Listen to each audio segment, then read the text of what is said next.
mais 97,5% de cette eau est salée. Et dans les 2,5% d'eau douce qui nous restent, les 3/4 sont sous forme de glace et de neige, donc pas forcément facilement accessibles. Ce que je vous demanderais de noter déjà sur ces images de la Terre, c'est que souvent quand on parle de cycle de l'eau, alors vous avez sûrement entendu parler de grands cycles et de petits cycles. Moi j'aime pas trop ces distinctions parce que ici vous avez alors le très très grand cycle de l'eau, puisqu'on a des courants atmosphériques et puis des courants océaniques qui vont transporter de l'eau principalement depuis l'équateur jusqu'aux hautes et basses latitudes. Donc on a bien 3 échelles différentes de cycle de l'eau. Mais moi je vais m'intéresser surtout à l'échelle des bassins versants.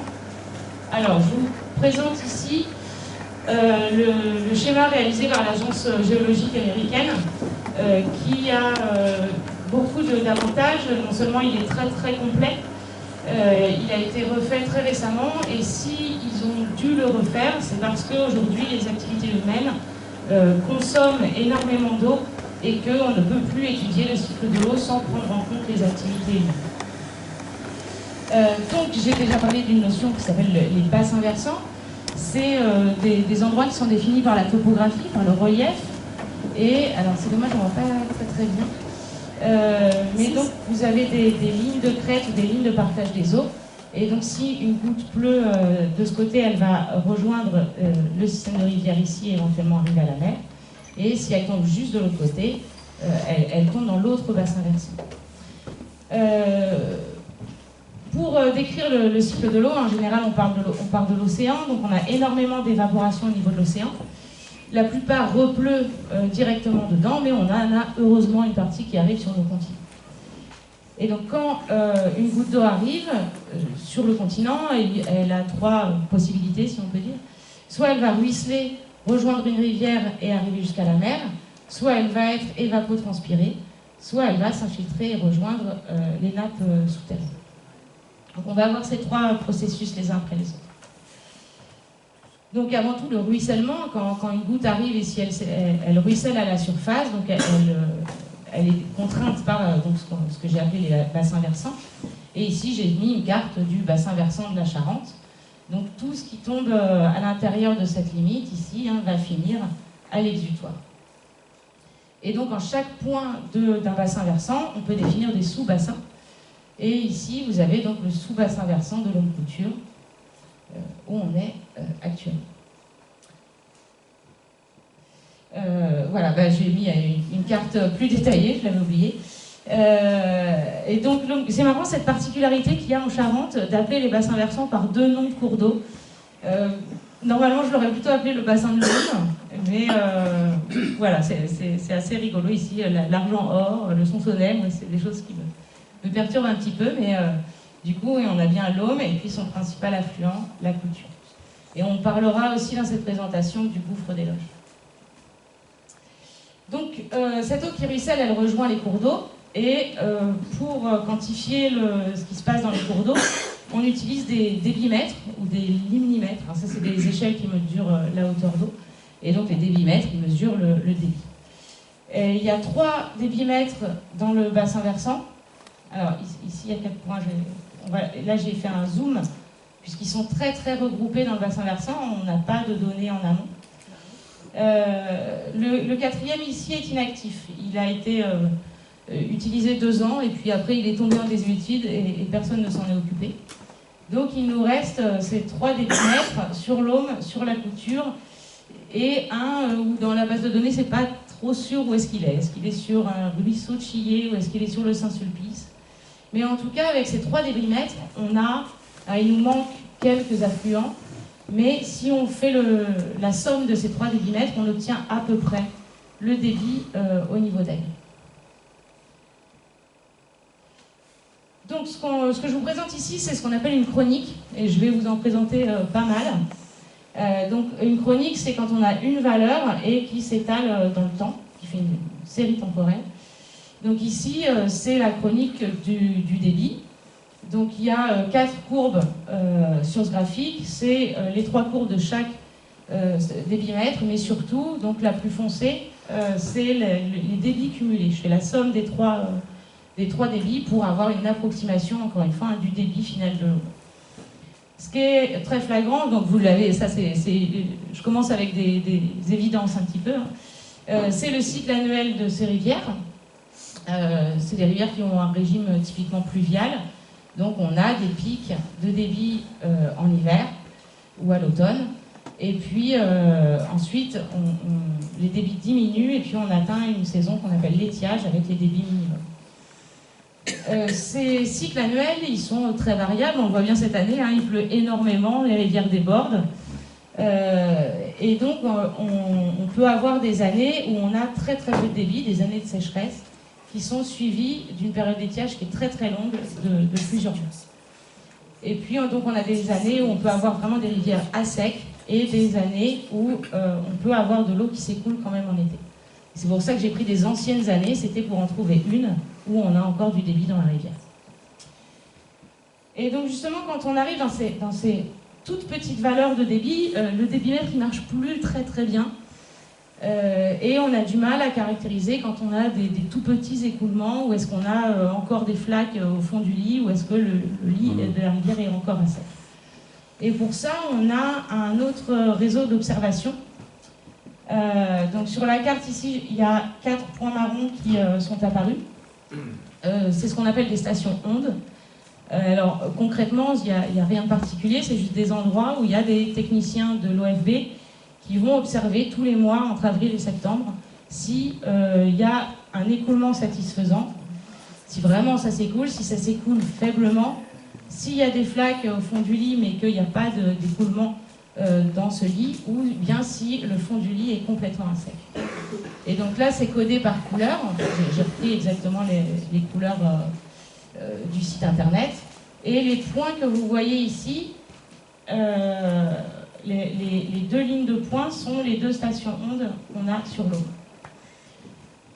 Et donc, comme je disais juste avant, on a des étés où ça s'écoule, l'écoulement n'est pas interrompu dans les cours d'eau.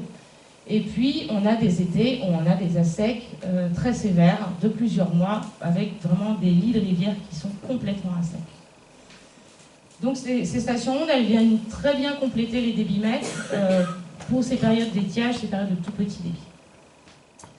Et là, le débit qui apparaît sur le graphique, c'est celui de la station sur l'eau, en amont de la confluence. Donc l'autre processus qui peut arriver à notre goutte d'eau qui pleut dans le bassin versant, c'est qu'elle soit évaporée ou transpirée. Donc on regroupe les deux phénomènes, on appelle ça l'évapotranspiration, parce qu'on n'arrive pas, on a beaucoup de mal à distinguer les deux. La transpiration par les végétaux, c'est quelque chose qui représente un flux d'eau énorme, qu'on a encore du mal à estimer, qu'on ne sait pas mesurer. C'est pas parce qu'on a de l'humidité dans l'air qu'on a de l'évaporation. Parce que si on a une atmosphère qui est saturée en humidité, il n'y a plus d'eau qui peut s'évaporer. Et c'est pas parce qu'on a une atmosphère sec qu'on n'a pas non plus d'évaporation. Parce que si on a du vent qui vient évacuer l'humidité, on va pouvoir renouveler notre évaporation. Et donc, cette évaporation, elle fait que toute l'eau qui nous pleut sur la tête n'est pas utilisable directement. Et ça, souvent, c'est quelque chose qu'on entend. Il nous pleut des milliards de mètres cubes en France sur le territoire. On devrait pouvoir utiliser ces milliards de mètres cubes. Ben non, puisqu'on a plus de la moitié des eaux de pluie qui repartent en évapotranspiration. Et qu'on a besoin de cette évapotranspiration. Dans un air trop sec, déjà, on ne pourrait pas survivre. Et puis, ici, ça va parce que l'eau, elle vient de l'océan. Donc, on reçoit assez de pluie. Mais pour le bassin du Rhône, par exemple, là, il faut vraiment qu'on ait de l'évapotranspiration sur des bassins versants comme la Charente, qui recréent des nuages et qui soient transportés un petit peu plus loin dans les terres. Donc, d'après l'étude du... Donc, c'est ce qu'on appelle soit l'eau disponible, soit l'eau renouvelable, selon les auteurs. Et le ministère de la Transition écologique, en 2022, a donc sorti ce chiffre de 14% de diminution de l'eau disponible en une vingtaine d'années. Vous avez là une moyenne 90-2000 et une moyenne 2000-2018. On a perdu 14%. On a à peu près une quantité de précipitation qui est restée la même, mais on a l'augmentation des températures qu'on voit depuis 1985 et qui, du coup, augmente le phénomène d'évaporation. Et donc le troisième futur qui peut arriver à notre goutte d'eau, c'est qu'elle s'infiltre.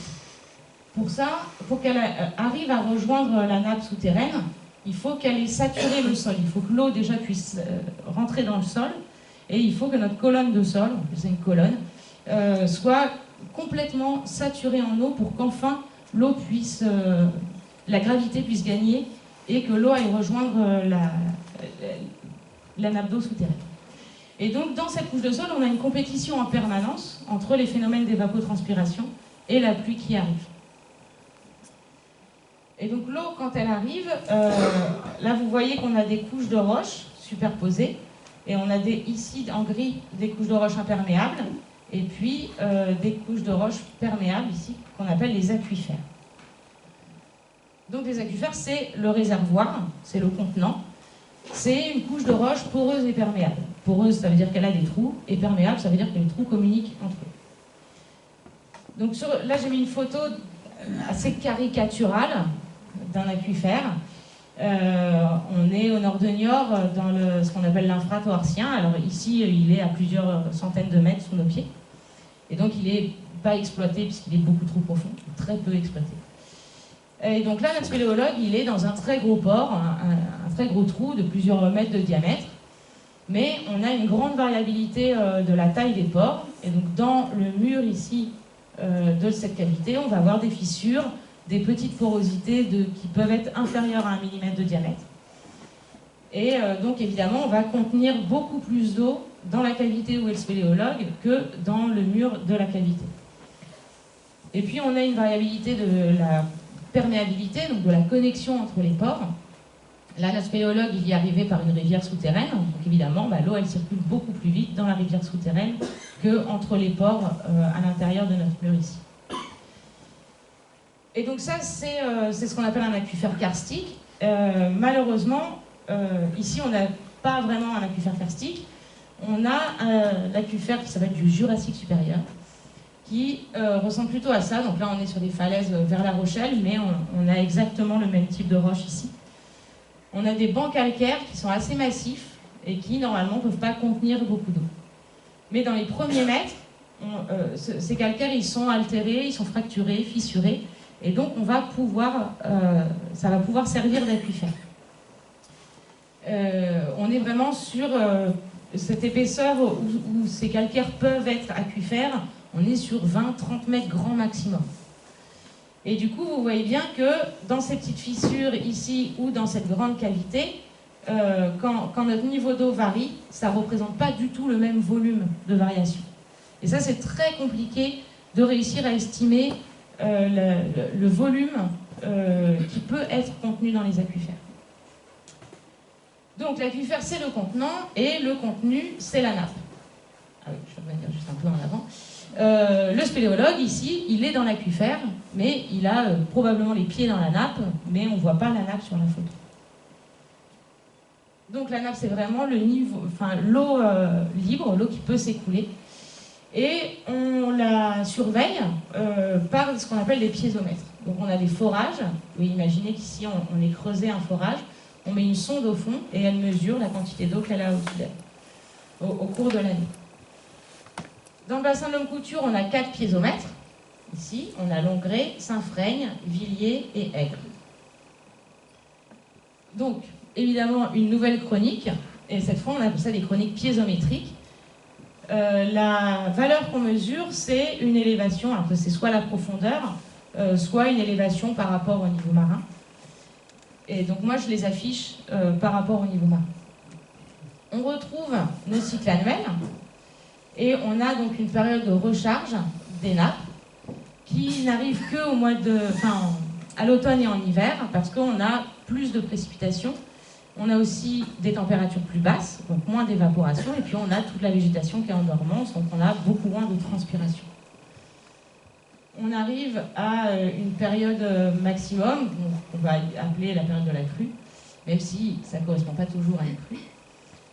Et au printemps, on a les températures qui remontent, les précipitations qui diminuent et surtout la végétation qui repart. Et là, ça va consommer beaucoup d'eau et donc on va avoir un phénomène de décharge. Et puis, dans ce secteur, on arrive aussi au mois de juin, juillet, avec le début de l'irrigation, qui va consommer beaucoup d'eau et qui est la principale source de consommation dans le bassin versant et qui va accélérer notre décharge. Et donc on atteint un minimum dans l'année, et ce minimum, on appelle ça, cette période-là, on appelle ça l'étiage, comme les périodes de faible débit dans les fonds. Là, je vous montre un petit peu dans l'absolu. Ah oui, non, bon, je vais finir de boucler le cycle de l'eau avant de revenir à mon propos.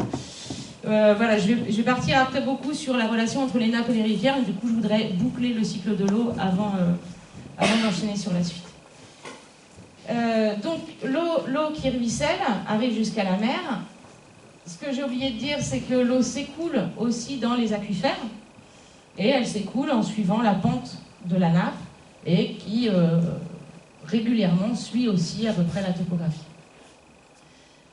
Donc on a de l'eau douce qui arrive dans la mer aussi en souterrain, pas seulement en superficiel. Et c'est ce qu'on appelle le continuum terre-mer, et on a besoin, des fois on entend dire que l'eau qui arrive à la mer est de l'eau perdue, on a besoin que l'eau arrive jusqu'à la mer. L'eau des rivières, parce qu'elle amène sur le littoral de l'eau douce, des sédiments et des nutriments, et que les écosystèmes littoraux ont besoin de ces nutriments, de ces sédiments et de cette eau douce. Et donc typiquement, les moules et les huîtres ont besoin d'arriver de nutriments et sédiments. Ils ont besoin aussi qu'ils n'arrivent pas trop vite non plus. Si on a une eau trop boueuse qui arrive à l'estuaire, les moules et les huîtres n'aiment pas trop ça non plus. Et puis en profondeur, on a besoin de garder un niveau d'eau douce dans les nappes qui soit supérieur au niveau marin. Ce qui se passe quand on diminue trop l'arrivée des rivières, le débit des rivières à l'estuaire et le niveau des nappes, c'est que c'est la mer qui rentre à l'intérieur.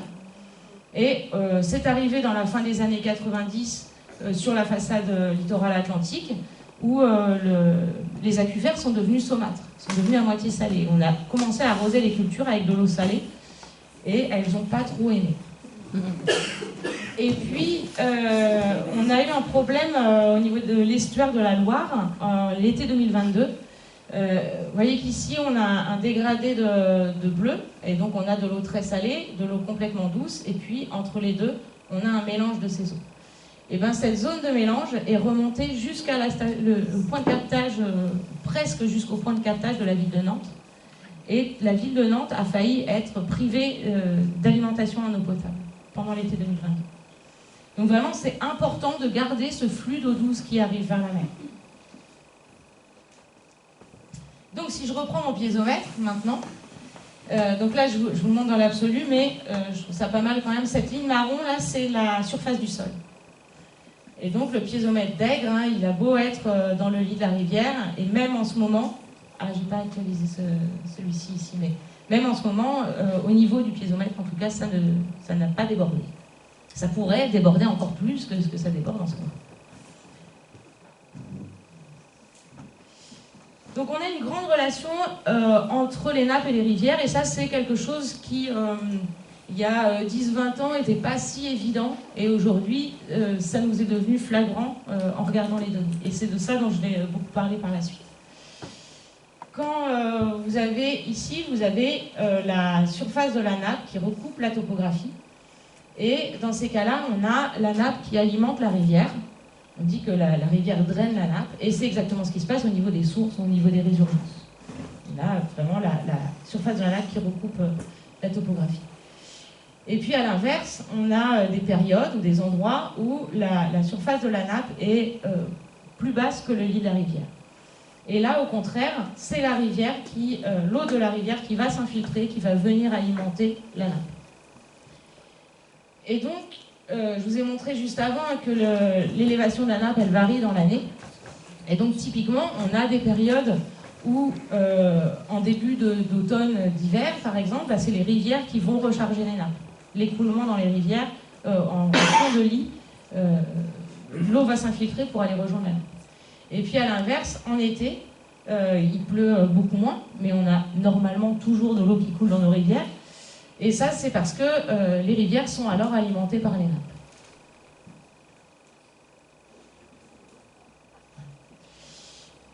Donc là, j'ai mis les... Faut pas avoir trop peur des graphiques, hein. Je vais pas rentrer trop dans les détails de chaque graphique, rassurez-vous. Là, j'ai mis les 4 piézomètres sur le même, et c'est pour vous montrer que là, on a le piézomètre d'Aigre, et ici, on a le piézomètre de Villiers, et on est sur la même échelle. Donc, au sein du bassin versant, on a en amont des grandes variations de la nappe, on appelle ça l'amplitude de battement de nappe, et on est sur à peu près 12 mètres au niveau de Villiers, de battement de nappe, alors qu'au niveau d'Aigre, j'ai oublié la valeur, mais on est vraiment sur 1 à 2 mètres maximum. Je crois qu'on n'atteint jamais 2 mètres. Donc on a vraiment des différences de comportement de la nappe à l'intérieur du bassin versant. Et puis au milieu, ici on a Saint-Frègne et Longré, donc qui au niveau de la taille des rivières sont situés à peu près au milieu du bassin et qui ont une amplitude de battement de nappe intermédiaire. Alors, je me suis dit que vous voudriez peut-être savoir où était le niveau de vos nappes actuellement. Donc j'ai fait un petit zoom sur chaque... Évidemment, là, on ne voit pas très bien. Sur ces graphiques, la ligne noire, elle représente la moyenne. La plage marron, elle représente ce qu'on appelle les quinquennales sèches et humides. Donc statistiquement, 1 année sur 5, on va avoir une année humide à ce niveau. Et une année sèche, la quinquennale sèche, à ce niveau ici. En jaune-marron, vous avez 2023, et en bleu, là, vous avez 2024.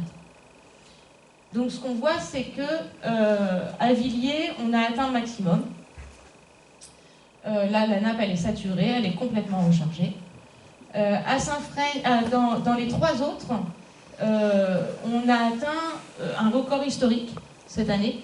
Ce qui est quand même assez rassurant parce qu'on a un record historique de précipitation. Donc si on n'avait pas de record historique dans les nappes, ce serait assez dramatique.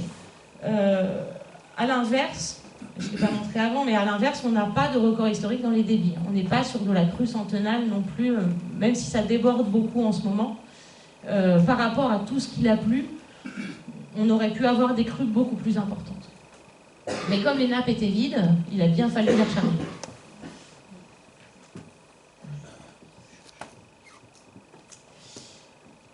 Donc maintenant je vais... Je me suis coupée là. Ah c'est bon. Maintenant je vais vous montrer un peu plus justement cette relation entre la nappe et la rivière. Et ça c'est quelque chose qui, si on veut penser une gestion de l'eau rationnelle et à long terme, est très important à comprendre. Et si on veut maintenir des milieux aquatiques dans nos rivières. Donc ici je vais mettre en parallèle, là je vous remontre juste les données avec lesquelles je vais travailler. La station Onde, je ne sais plus comment elle s'appelle, de l'Aume à Pézet. Alors je suis désolée, je ne vais pas dire à chaque fois Pézet, Naudouin, Amboury. Je vais raccourcir. Désolée pour les habitantes de Naudouin et Amboury, mais voilà. Avec le piézomètre de Longré. Je vais pour ça utiliser un autre espace graphique et une autre forme de représentation. Sur l'axe vertical, vous aurez le niveau du piézomètre à Longré. Et comme on n'a que des petits points, comme pour Onde, on n'a que des observations très ponctuelles tous les mois, et ce qu'on appelle qualitatives, donc on n'a vraiment que 4 cases dans lesquelles on rentre les données. Je vais du coup les afficher en montrant les données de l'écoulement satisfaisant, de l'écoulement faible, de l'écoulement non visible et de la sec.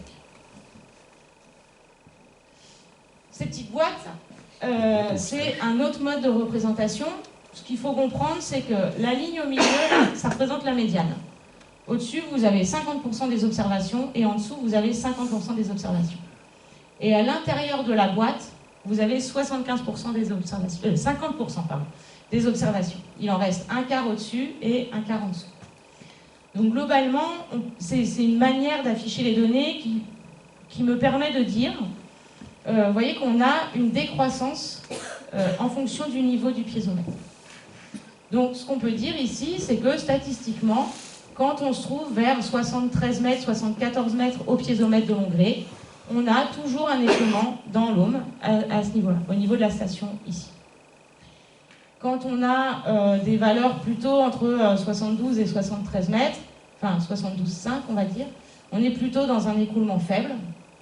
Autour de 72 mètres, on est dans un écoulement non visible, hein, encore une fois les flaques au fond du lit. Et puis en dessous de 72, là on est quasi systématiquement en situation d'assec. La relation que je vous montre ici entre le niveau de la nappe et l'écoulement dans la rivière, je vais la reproduire avec les autres piézomètres et les autres stations ondes. Ah non, d'abord j'ai autre chose. Et donc on peut voir des domaines où on sait statistiquement que au-dessus de 72 mètres 8 à peu près, on a toujours un écoulement dans notre rivière, un écoulement satisfaisant. Et puis en dessous d'à peu près 71,5, 71,6 mètres, on sera systématiquement en situation d'assec dans la rivière. Et donc ça, je vais le reproduire sur les 4 autres piézomètres et les stations ondes. Et ce qu'on voit, c'est qu'on retrouve toujours une relation entre l'altitude du piézomètre et l'écoulement ou la sec dans la rivière. Systématiquement, on peut définir une limite.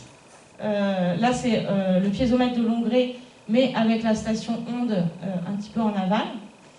Ici, c'est le piézomètre de Villiers avec la station onde du gouffre des Loges au Gouffre. Et ce dernier graphique, c'est le piézomètre de Saint-Freigne en fonction de la station onde sur la Couture au Gouffre. Et donc on a toujours... Alors les relations, vous voyez, elles peuvent être différentes selon les endroits, mais on retrouve toujours cette grande ligne de, à partir du moment où la nappe est au-dessus d'une certaine valeur, alors ça coule dans la rivière. Et à partir du moment où la nappe est à une valeur trop basse, on sait qu'on n'aura pas d'eau dans la rivière. Et ça, c'est quand même une manière d'utiliser... comment dire, on n'a pas besoin toujours d'avoir des modèles numériques hyper compliqués ou des études hyper compliquées pour connaître ces valeurs-là. Et par contre, ce qu'il nous faut, c'est des données, c'est des observations. Et ça, on en a malheureusement de moins en moins. Sur le département de la Charente, on a perdu les 3/4 des piézomètres en 2019. À mon avis, à cause de restrictions budgétaires, c'est pas comme si ça coûtait non plus des 1000 et des 100 à maintenir, mais voilà, le BRGM est limité dans ses moyens, malheureusement. Alors, maintenant, je vais vous montrer un autre type de relation entre la nappe et la rivière. Parce qu'ici, donc, on a regardé avec les stations ondes, mais le piézomètre qui sert à la gestion de l'eau dans le bassin versant, c'est celui d'Aigre, donc en aval du bassin. Ce que je vais vous afficher ici, c'est le niveau piézométrique à Aigre par rapport au débit cumulé, donc les 3 débitmètres qui fonctionnent encore sur le bassin, pour regarder, c'est une bonne approximation, pour regarder le débit de l'Aume au niveau d'Aigre. Je vais pas trop m'en servir, mais bon, comme je les sors comme ça, je vous l'explique quand même. Les couleurs, ça va s'afficher en points, puisque là on a des données continues, et les couleurs qui vont s'afficher correspondent aux mois dans l'année. Et donc là, on a encore une fois une relation très nette, c'est-à-dire que nos points ne sont pas dispersés n'importe où dans l'espace du graphique. Okay, ils sont très très regroupés même, et on a une relation très très nette entre le niveau de la nappe et le débit de la rivière. Si le niveau de la nappe à Aigre est en dessous d'à peu près 64 mètres 7, on est en situation d'assec total dans la rivière, dans l'eau. Quand on dépasse cette valeur, alors 64,7, 64,8, hein, encore une fois les débitmètres ne marchent pas très bien pour les tout petits débits, là on va avoir une augmentation du débit avec la recharge, si on se met en période de recharge, on recharge la nappe, on va augmenter le débit de la rivière. Et vous voyez que cette augmentation, elle n'est pas linéaire, elle ne forme pas une ligne, elle est plutôt exponentielle. Aujourd'hui, grâce au Covid, tout le monde voit à peu près ce que c'est qu'une courbe exponentielle. Et donc le débit de l'Aume va augmenter plus rapidement que la nappe se recharge. Et puis quand on arrive, alors évidemment on a des années différentes hein, en fonction des précipitations, du niveau de la nappe, etc. Mais quand on arrive à peu près à un niveau de nappe de 65,4 mètres, ben là on va avoir un début de stagnation de notre nappe. Elle va plus trop se recharger et par contre le débit lui va continuer à augmenter assez rapidement. Donc on a vraiment ces trois domaines, ces trois régimes, on peut dire, de fonctionnement de la relation entre la nappe et la rivière.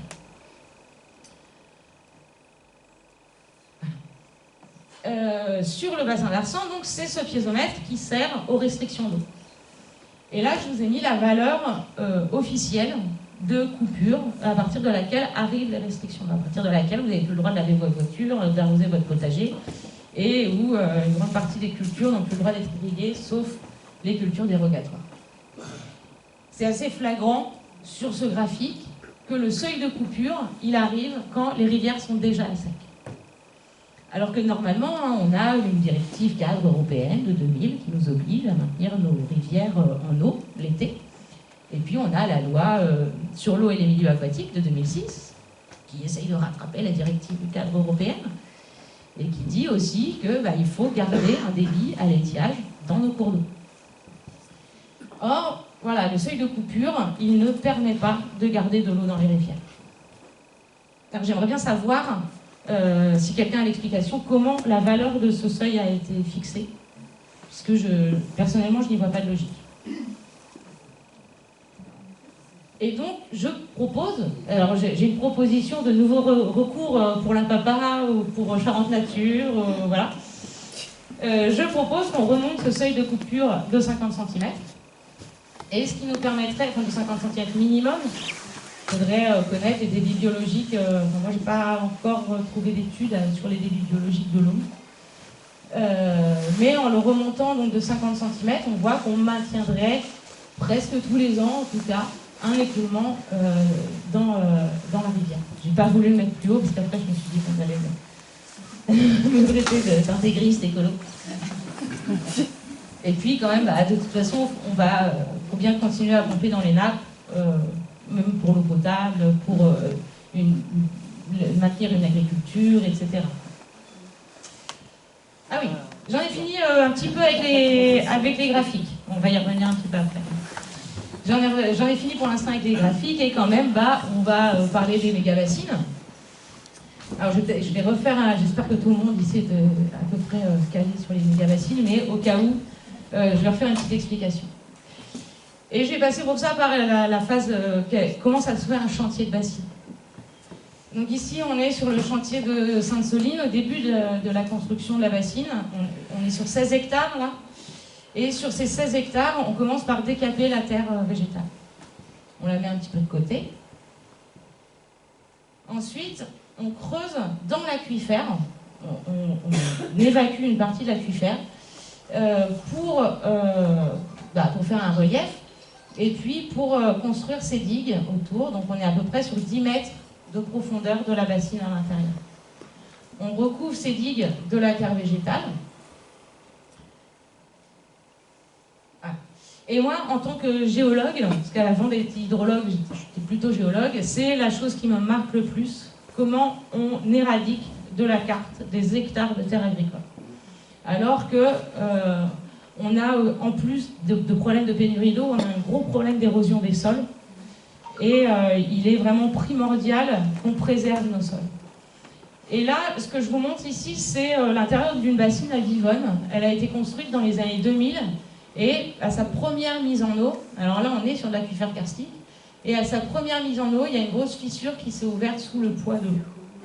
Donc toute l'eau s'est infiltrée, ça a inondé les caves de toute la région. Et elle a été abandonnée, elle n'a jamais été mise en fonctionnement. Et il y a deux bassines comme ça, on est dans le bassin du Clin, au sud de Poitiers, et deux bassines construites qui n'ont jamais servi. Et là on est, sur cette photo, là on est 20 ans après. La bassine a été abandonnée pendant 20 ans, et on n'a que ce qu'on appelle une végétation pionnière qui a recolonisé, donc des mousses, et puis au maximum des petits arbustes. Mais on voit bien que là, c'est pour... si on laisse ce terrain en l'état, on en a pour quelques siècles pour retrouver un sol et en refaire des terres agricoles. Donc ensuite, ces hectares... alors, déjà, on concasse le fond de la bassine, on le tasse, et maintenant, on recouvre systématiquement ces hectares d'une bâche plastique qui fait 1-2 mm d'épaisseur, Alors, en Charente, sur le bassin de l'Homme-Couture, il y a des bassines imperméabilisées à l'argile, mais tous les nouveaux projets se font avec des bâches plastiques. Le principe, alors, elles ne sont pas, contrairement à ce que nous a répété le ministre de l'Agriculture, elles ne sont pas remplies par le ruissellement, elles ne sont pas remplies par l'eau de pluie. Elles sont remplies en grande majorité par pompage dans la nappe et parfois par pompage dans les cours d'eau voisins. Le principe, c'est la substitution. Alors normalement ici, vous êtes bien calés puisque vous avez gagné le procès, entre autres, sur ce point de la non-substitution. Et donc c'est de prendre en hiver, de prélever en hiver, comment dire, des prélèvements qui auraient dû se passer en hiver, qu'ils se passent en été, pardon, qu'ils se passent en hiver. Ah oui, j'ai pas changé la chronique piézométrique ici, donc c'est un piézomètre à Coué, dans la Vienne. Et en rose, c'est une courbe complètement hypothétique que j'ai tracée à la main pour des soucis pédagogiques. Qu'est-ce qui peut arriver à la nappe avec les bassines? L'idée, c'est qu'on ait un soulagement des étiages, donc on a un niveau minimum qui serait moins bas, mais possiblement, on a un écrêtage des crues, on a un retard, par exemple, de la recharge de la nappe, et puis on n'atteindrait peut-être pas le niveau maximum de la recharge. Alors, les problèmes que peuvent poser ces bassines, c'est déjà des phénomènes de perte d'eau. Le meilleur stockage, il est en profondeur dans la nappe, où l'eau elle est à l'abri de la lumière, de la chaleur, et où elle est préservée de l'évaporation. Ici, sur une bassine, c'est vraiment, ça a beau faire 10 mètres de profondeur, on étale bien l'eau au soleil, et donc on a des pertes par évaporation. On n'a pas encore d'études fiables sur la quantité évaporée dans une bassine. Vous pouvez entendre des chiffres allant de 2% à 60%. Quand on a des chiffres de quelques pourcents fournis par les porteurs de projets, en général, c'est qu'ils ne comptent pas... en fait, il pleut dans la bassine, donc il va pleuvoir à peu près 80 cm en moyenne dans une bassine. Et eux, ils regardent juste la baisse de niveau, au final. Mais cette eau qui pleut dans la bassine, qui vient compenser une partie de l'évaporation, elle aurait dû soit arroser des cultures, soit venir recharger la nappe.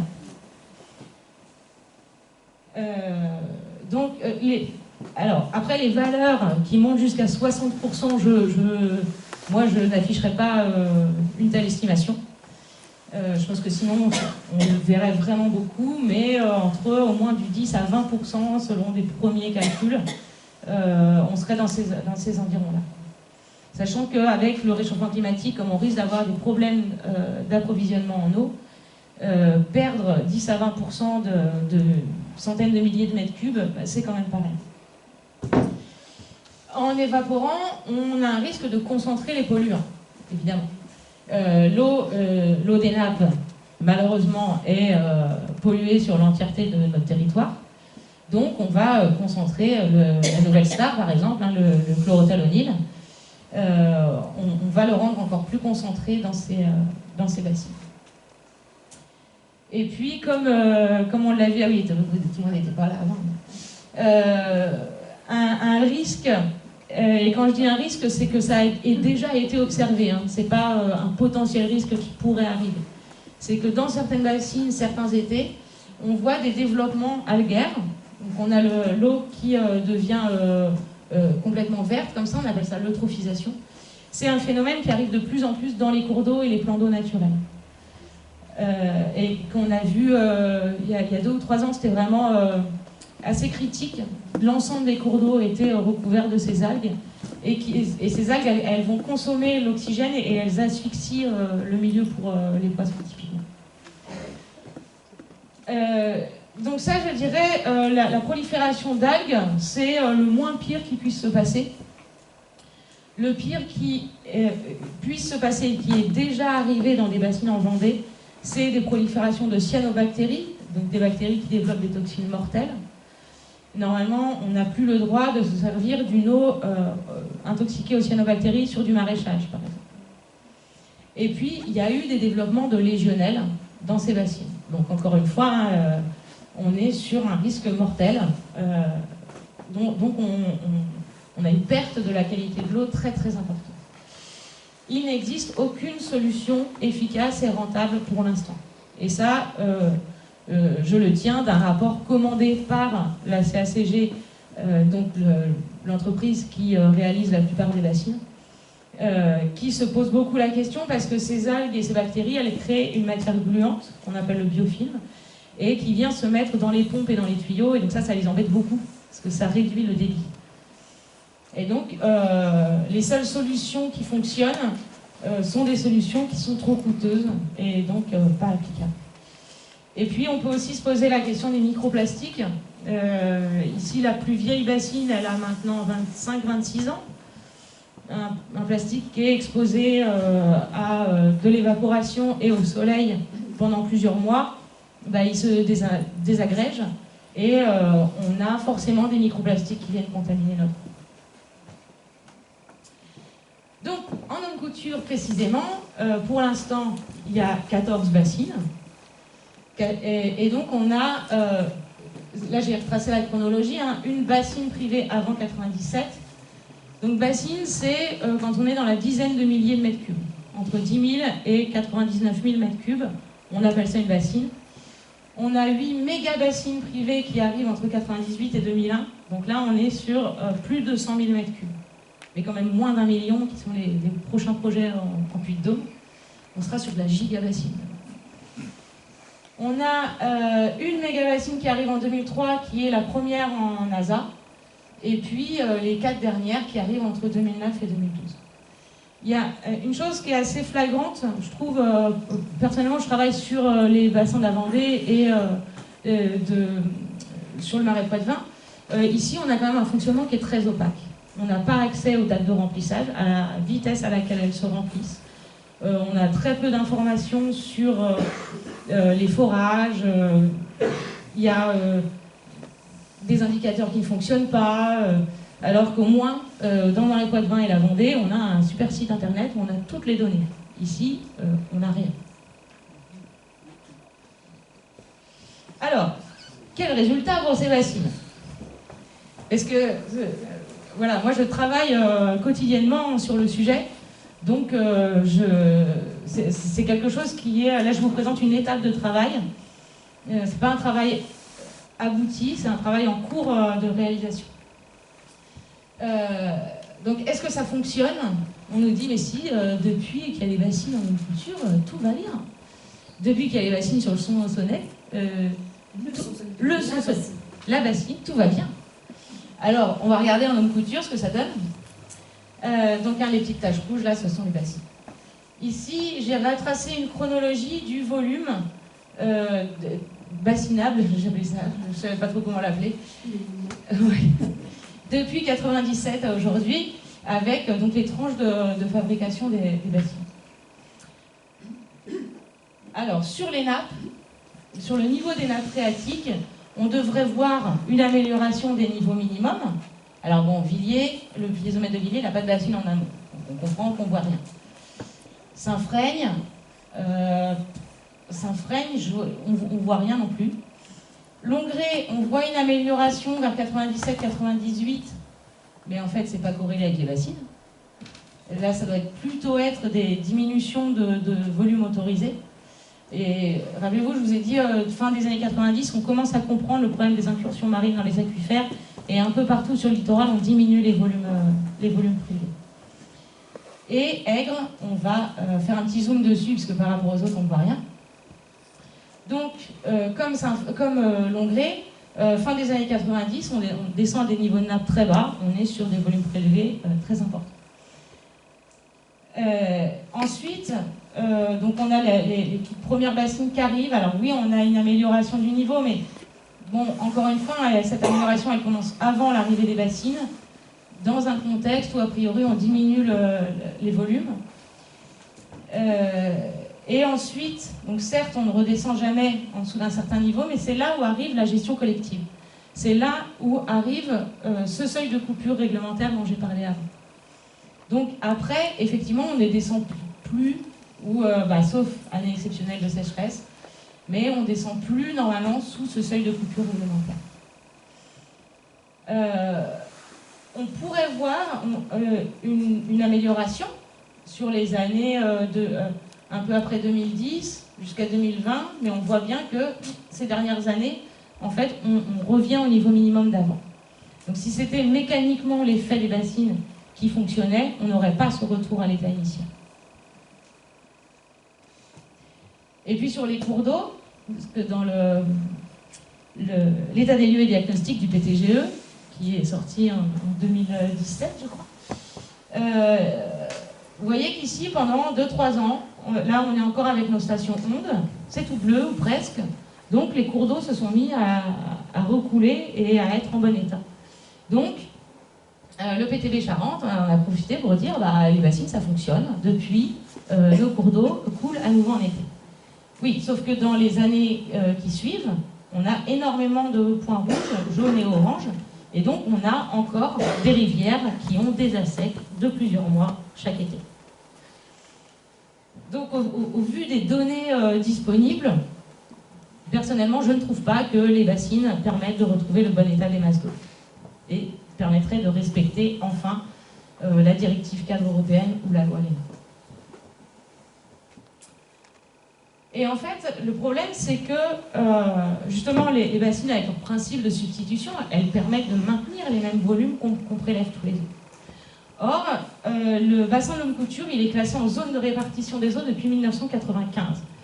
Zone de répartition des eaux, ça veut dire une zone caractérisée par une insuffisance autre qu'exceptionnelle des ressources par rapport aux besoins.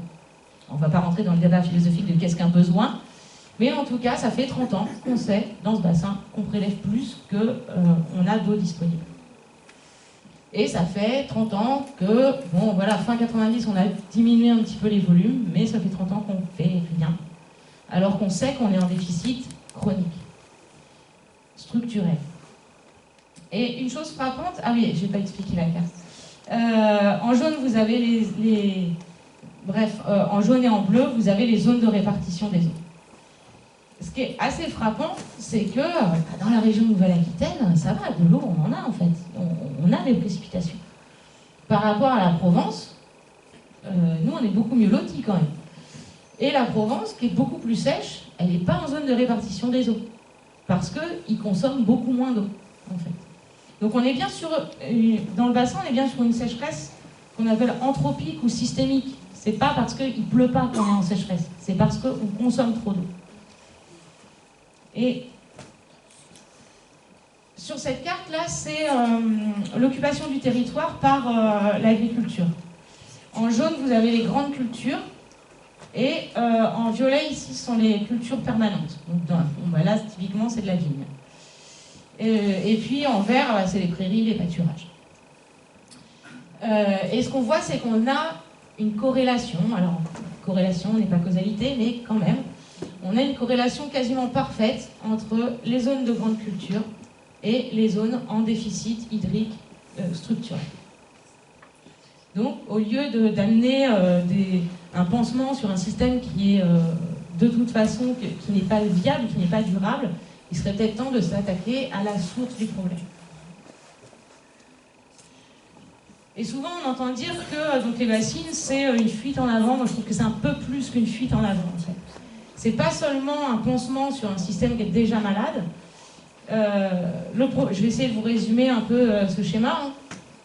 Et ça, c'est une étude qui est sortie pas du tout par rapport aux bassines, mais par rapport au stockage de l'eau en général. Quand on est dans une région où on a un problème d'approvisionnement en eau, on aboutit à des restrictions d'eau qui ont des conséquences économiques, et puis forcément la population n'est pas très contente. Donc, la logique veut qu'on crée des réservoirs.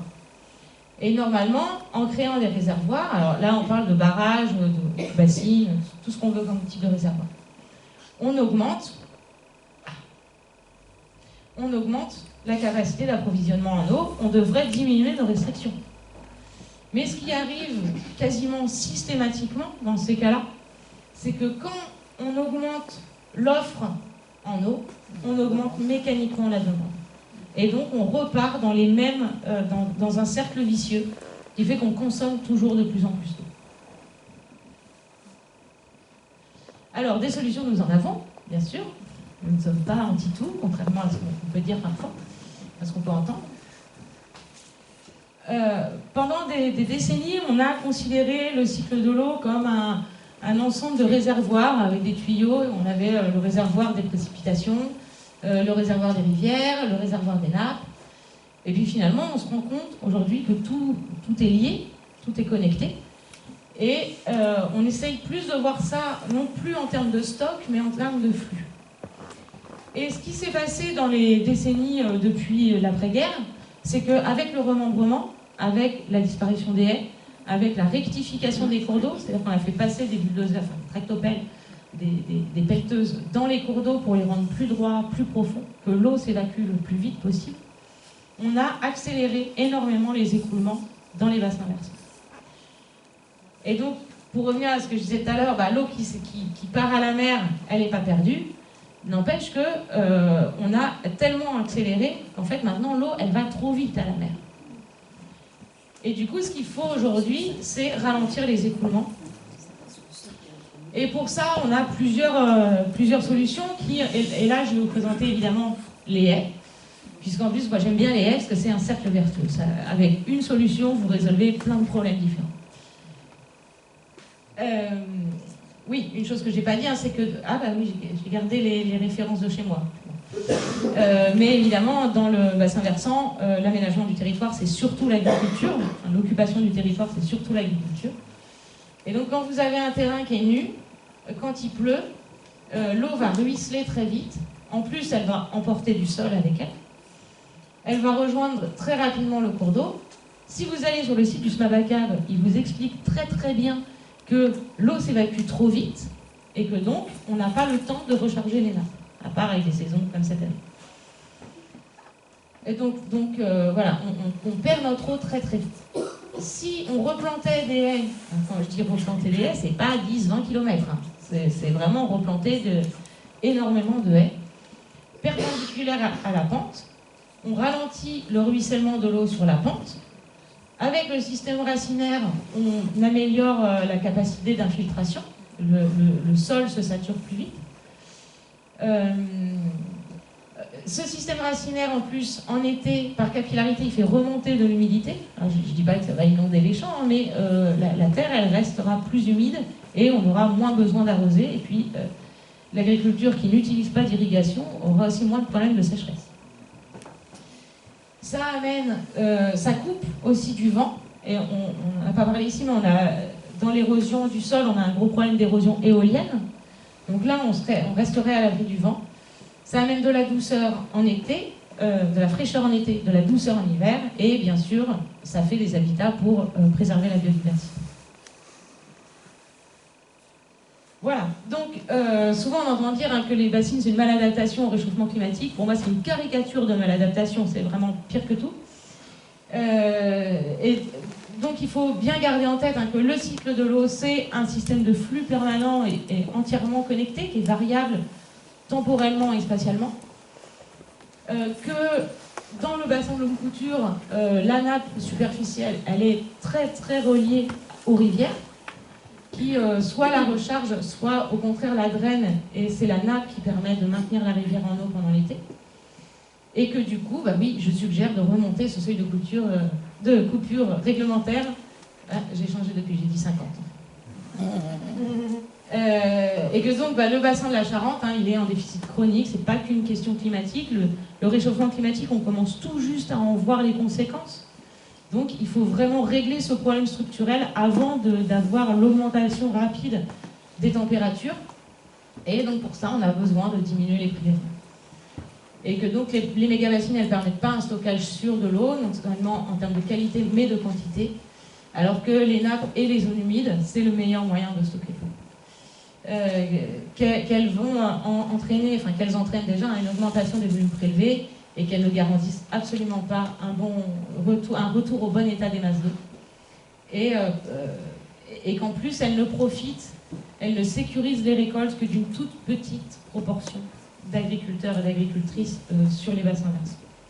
Donc voilà, les solutions existent, elles sont simples à mettre en œuvre, mais pour ça, il faudrait une volonté politique.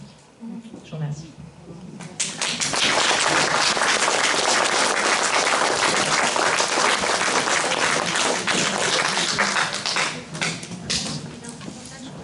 Ça va, ça va.